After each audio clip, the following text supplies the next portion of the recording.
Hello YouTube viewers, once again 81 Sedger, and as promised in my last video when I did the review of the Curse of Frankenstein, I'm going to do this review on The Evil of Frankenstein, and I'm going to get straight into this one and get on with the review.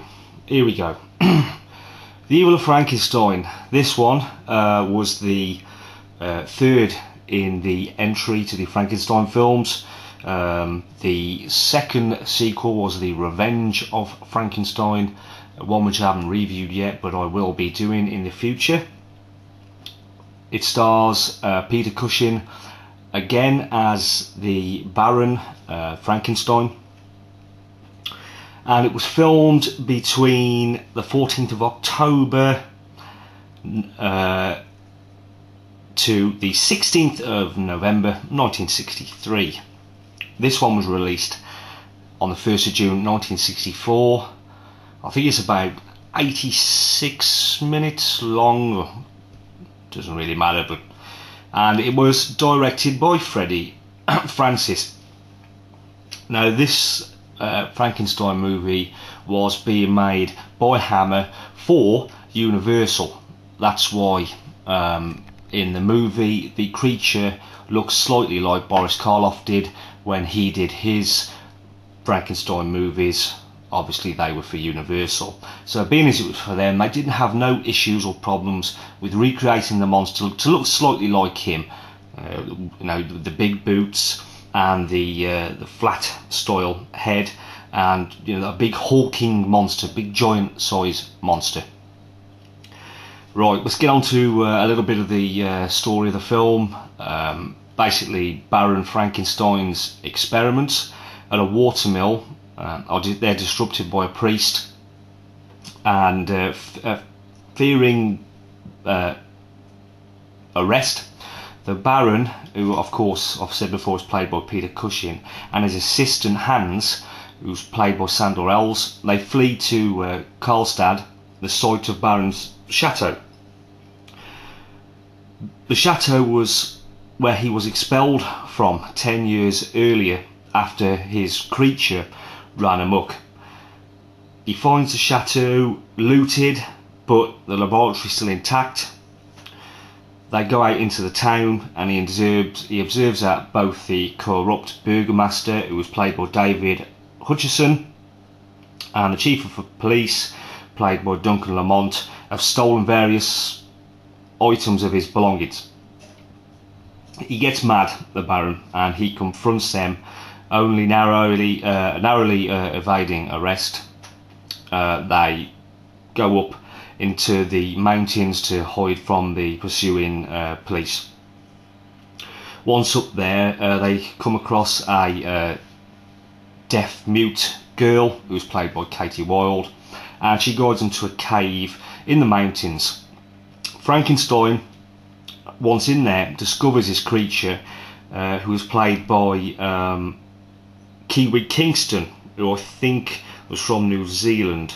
He may have been a wrestler. I'm not sure, but I think he was a wrestler.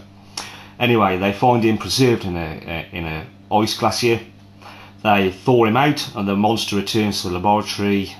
His brain is damaged. The Baron seeks help from a hypnotist that they met earlier called Zoltan, who's played by Peter Woodthorpe, and he's been expelled from Karstad. So they hire him to aid in the creature's recovery. It lives again, but is now only commanded by Zoltan, who instructs him to steal gold and then to punish those responsible for his expulsion. So that's basically a bit about the film itself. Like I said, it was the third in the series. I don't think it was related in any way to the other two movies before it. I think if you look closely enough, the chateau kind of resembles the chateau from the first movie. The laboratory is totally different, but it does resemble a lot of the old Universal 1930s to 1940s monster Frankenstein films. You know, the plot, the structure, all the settings. You know, it's got the ruined castles, the laboratory equipment, the villagers and the burgomasters, and you know, it all recalls Universal's 30s movies, which they produced.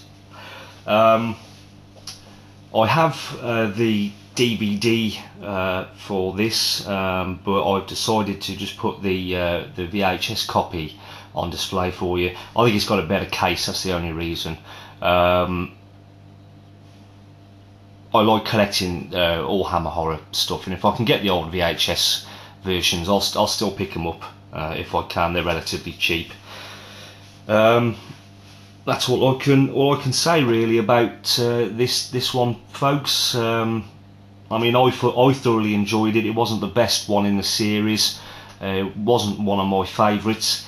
But I mean, it's still good. It's still Hammer, and you know, Peter Cushing still plays the part of the Baron to perfection. There's still, I think, another 3 Frankenstein movies he done after this one. So you know, they kept wanting to see the Frankenstein movies, and they kept producing them, which was, you know, good for us fans. So that's all I can say.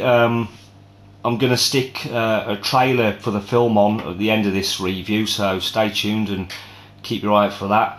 And thanks again. Keep checking the Hammer website, like I've said, for Blu-ray release dates on these movies. I'm not sure this one's in the list, but it might just be in the future, so keep a lookout and keep watching my reviews. I'll see you again. Thank you, YouTube viewers.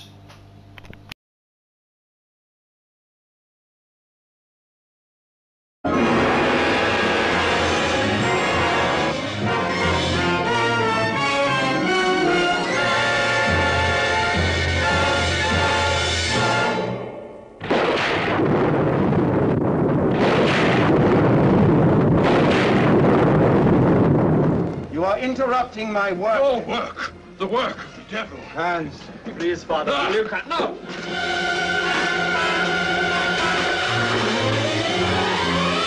The evil of Frankenstein.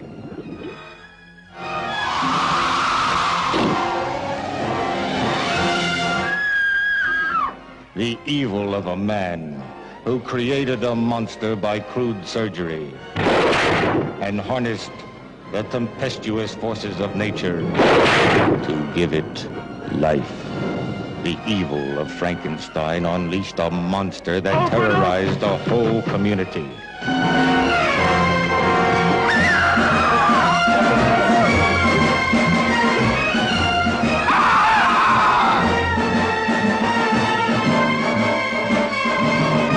Peter Cushing as the Baron, and Peter Woodthorpe as the ruthless Professor Zoltan, who fought the Baron for control of the monster. Oh, he'll understand you, all right. He just won't obey you. That's all. Duncan Lamont as the chief of police.